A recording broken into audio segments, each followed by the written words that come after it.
Yes guys, Christmas Day guys. Kaya Christmas Day man, mag-karaoke ta guys. Saka na, maunay pag-abot nila dito sa bukid guys. Ilang experience, what's bukid life. So diha, nag-prepare na po magsugod sa mga kaunon diha pagkagabi no. Si Madam Tony, nag-practice siya.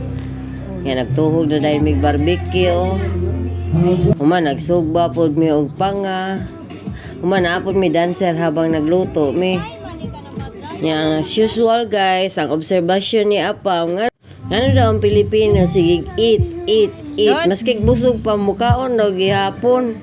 Lain po no, magtinanaway lang unay pagkaon kabalo biya ka sa tuwa mao ang oversize na permanente kay tanawa gud sige kaon. Kay kini siya mukaon naman ni siya og gigutom niya man ang pagkaon niya kay hanggang paan ra po dili pareha sa tuwa tanan basta makaya pagsulod sa baba goda yun.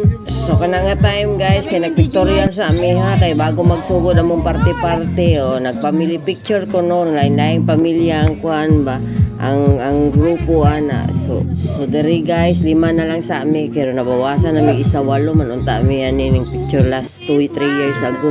Nya kay naguna-una man si Manay og bakasyon na hala. Sunod na lang mi mosunod noy. Nagpictorial sa mi family pic pero dili ba lalim mag family pic oy kay daghan kay katrubido kay daghan pud kayo KG kayo padi-di mag picture murag mga gwapa-gwapo.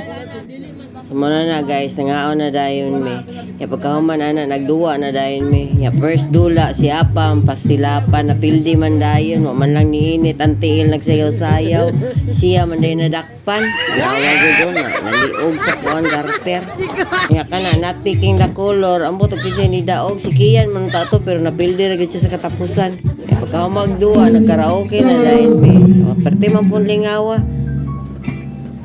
Bibo kaayo. Lipay kay si Apam guys. Kay first time yun na mo naka-experience o Christmas sa new house. So dako kay pasalamat si Apam sa iyahang anak. Kay kung dili tungod siyang anak og sa umaga, di gud mi dayon makabalhin. So maulong sa to. Antod sunod tuig na po. Merry Christmas.